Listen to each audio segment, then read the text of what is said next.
Hello and welcome to a new episode. Today I'm taking another trip to a local scrapyard on the hunt for old tools that have been left to die before their time. And in case you're interested in the repair and repurposing of old tools and other objects, I want to invite you to follow me along. So let's see then what we can find here today. This scrapyard is in the middle of an industrial area, and it's amazing to see how many really heavy industrial grade motors arrive here. They are pretty awesome and would also still be worth a pretty penny.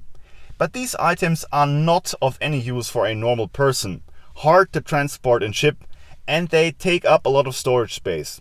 But it still hurts to see so many motors being trashed, most of which are probably still working just fine. Over here I have found a green Bosch angle grinder, and I will take it with me for reasons I will explain later. And down here we can see a submersible pump made from stainless steel, and that one's a keeper as well. Over here in this container with mixed aluminium parts, we find some pumps and turbines that seem to come from the German firefighters. Pretty awesome looking stuff, but I frankly don't know what to do with it. This massive pulley was probably installed on yet another huge electric motor, but unfortunately it was damaged, apparently here at the scrapyard. I've now climbed up on top of an old shredder, probably from the 1920s, and in here I have found this really old tool that I will also take with me.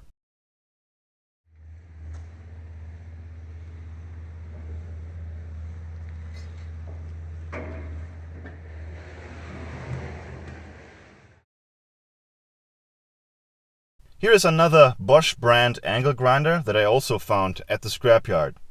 I bought this as is, and considering that I paid per kilogram, this might have cost me less than €5, and I figured it might be worth a repair since a new one would be around 150 or more.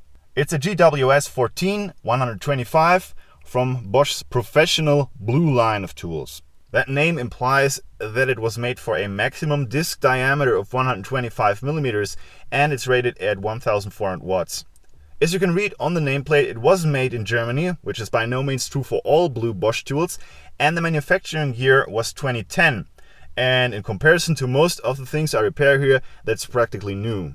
The power cord has been cut and one of the screws from the gearbox is missing, which makes it likely that someone has opened it at some point.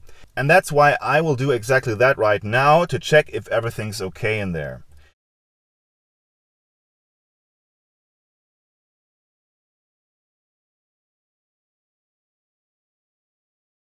In my opinion, there could be a little more lubricant in here, and the remaining grease that is already in contact to the bigger gear appears to be very dry and sticky to me.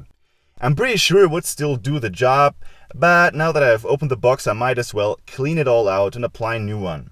But before I'll do that, I first want to know if there are any major damages to the motor, which might make any further repairs pointless. But other than a little bit of surface rust, I can't find any problems with the armature. And after turning the grinder around, unscrewing a single screw is all that it takes to pull off this back cover, revealing the electronics. This is the switch, of course, and here on the other side we have a potted PCB with a copper heatsink, and its purpose is probably to ensure a soft start of the motor. Judging based on a purely visual inspection, there are no obvious damages, so I proceed to check the motor brushes. They are not new, but appear to be evenly worn and still have enough meat on them to keep the grinder running for a while. So I put them back in. The rust is removed from the armature with just a piece of abrasive fabric. And I also cleaned the commutator, mainly to see if there are any damages to the copper contacts. New grease is applied and a new power cord is attached, but unfortunately I don't have a fitting cable guard at hand. And now we can turn it on for the first time.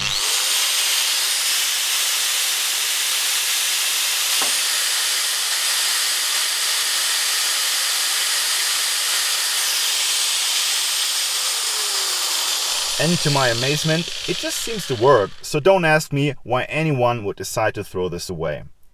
I ordered a guard for a few euros and still happen to have some angle grinder parts and accessories lying around, so let's try to complete this machine then. This angle grinder uses a kind of quick lock mechanism for the guard. You can't just shove it on there, but you have to insert it in just the right angle and push it down, also pressing this lever, and then you can turn it around and lock it in various positions.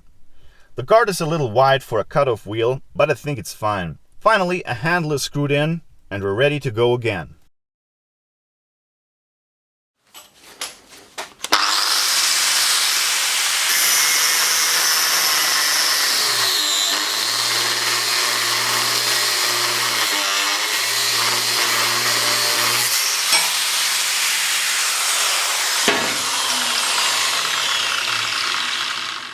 And here we have the green Bosch angle grinder that I also picked up at the scrapyard. And I actually didn't plan to repair it, but to allow for a direct comparison between Bosch's blue and green models in this video.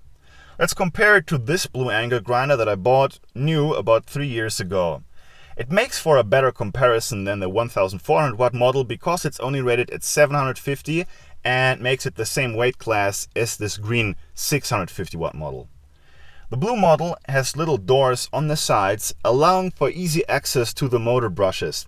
And again, a single screw is enough to open the enclosure to replace parts, while with the green model, the entire enclosure has to be disassembled to do any of those things. With the green model, the gearbox is not a separate unit and is also made from plastic. The little button is broken. Upon opening the enclosure, we can see that there is a ton of rust in there, and that's certainly because it has been at the scrapyard for a couple of weeks, and I would call this unsalvageable. This plastic part that's connected to the button used to brake the grinder when you're attaching a new disc is broken into several pieces. Who would have thought that it might be a bad idea to make this from plastics? But even though I actually just bought this to show a comparison between blue and green in this video, there is one part here that we can still salvage, the cable guard. And I tried to install that on the new blue angle grinder and it worked like a charm.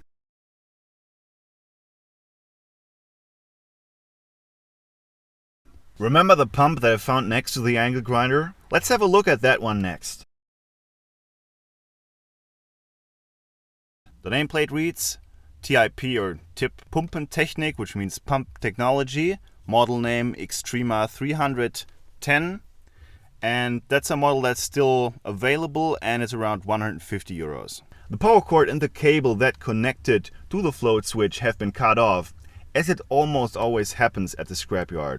The water in the Cologne area of Germany is kinda notorious for its high carbon content, and you can see a layer of limescale all over the pump. Now it might seem like a problem, but I'm actually hoping that the pump was disposed of because of the limescale or because of damaged wires maybe, because those are both things that I could fix rather easily. The first thing I do is to open the lid of the pump. I'm doing that for several reasons. I want to find out if the seals are holding and see if there's water inside, and I also have to identify which of the wires once led to the float switch and which ones were leading to the power cord.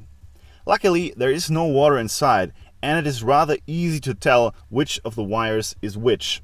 We can also see a capacitor inside telling us that this is an induction motor with motor capacitor. The cap has no obvious damage as far as I can tell. For now, I proceed to close the lid again, and I'm doing my best to tighten the bolts kinda diagonally and only a little bit at a time in the hopes that the O-ring will create an even seal again. In order to get rid of all that limescale, I have now prepared a tub of water and I'm pouring citric acid, as it is used in the food industry, in there. Now I realized that I didn't have anything to stir the water, so I quickly improvised something from a few pieces of steel.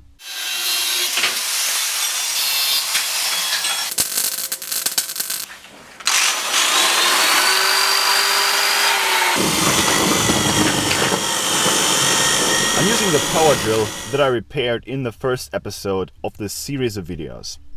I submerged the pump in the citric acid bath, and I'm wearing protective glasses and gloves, by the way.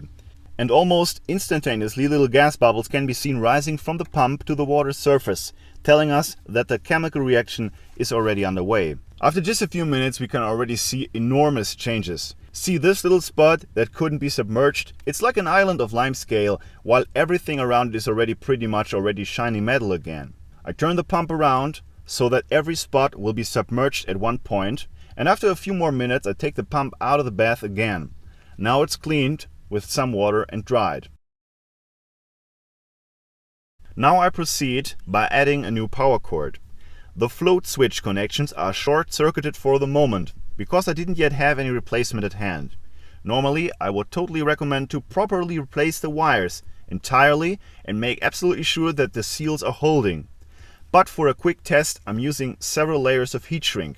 I do not recommend this as a permanent solution, especially not if the pump is actually going to be entirely submerged. A hose is connected, and now I'm using the water that has been in this pool here for a little too long to water the garden that has been starving for a little humidity for weeks.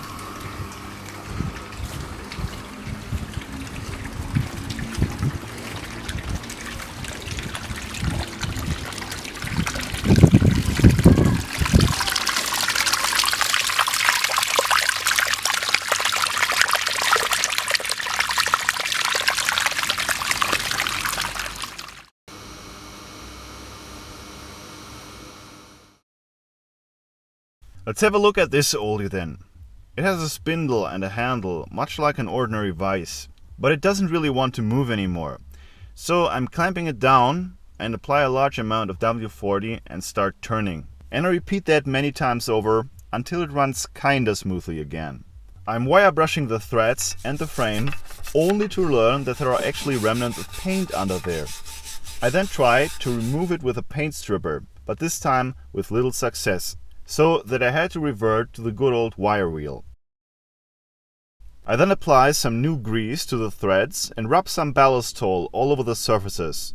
And now it's ready to be used. But what is it again?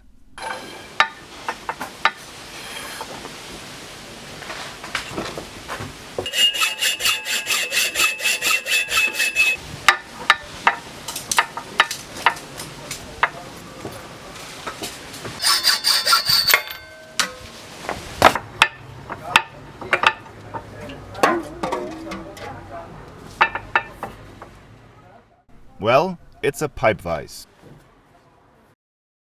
The next patient is this ice cube maker. This one is actually not from the scrapyard. A friend of mine who will assist us in this repair found it on the streets a while ago. We connected it to an outlet and to a fresh water supply. But when you turn it on, the fault indicator flashes 3 times, which according to the user's manual means that the ice cube storage compartment is full. My money is on a broken temperature sensor in that compartment, and in order to find out more, we have to open the enclosure. Down here we find a compressor, like you will find in a fridge or freezer. Next to it, a heat exchanger. Up here we can see this meandering tube that has little fingers pointing down, and around those fingers is where the ice cubes are supposed to form. Under that tube there is a trapdoor that is moved up by a little motor, like you find in microwave ovens. In this plastic enclosure we find a microcontroller that switches a bunch of relays via a transistor array. A couple of sensors are also connected to the board. One temperature probe is installed up here where the ice cubes are made. And one is down here in the storage compartment. And I think this is where the fault is located. Since the device hasn't been turned on yet, both sensors should be at ambient temperature. And since they are of the same design and connected to the same microcontroller, it would make sense to me that they also have roughly the same electrical resistance. The first sensor measures roughly 5 kiloohms, while the one in the storage compartment only measures around 500 ohms. These resistances are heat dependent and change when the temperature changes. That's how the ice cube maker knows when the ice compartment is overflowing. Since I'm pretty sure that the 2 sensors are of the same type, I cut off the second sensor and solder 2 paralleled 10 kiloohm resistors to the wires. The microcontroller should read this as storage compartment at ambient, hence not full. And it worked. The machine has come back to life.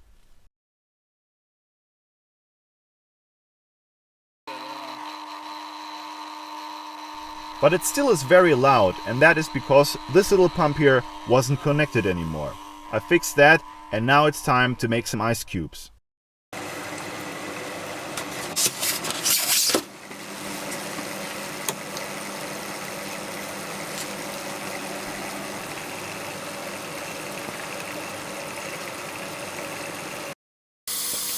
this is actually not sped up. The tube warms up to drop the ice cubes very quickly.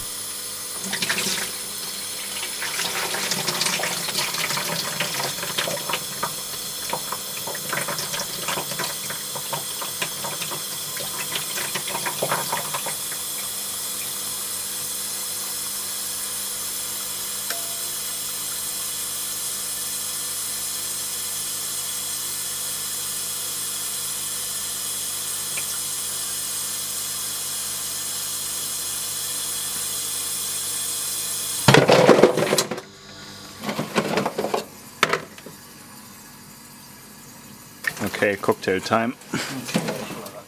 And after the first test run, we removed the lime scale and cleaned everything up. And now it was time for a drink.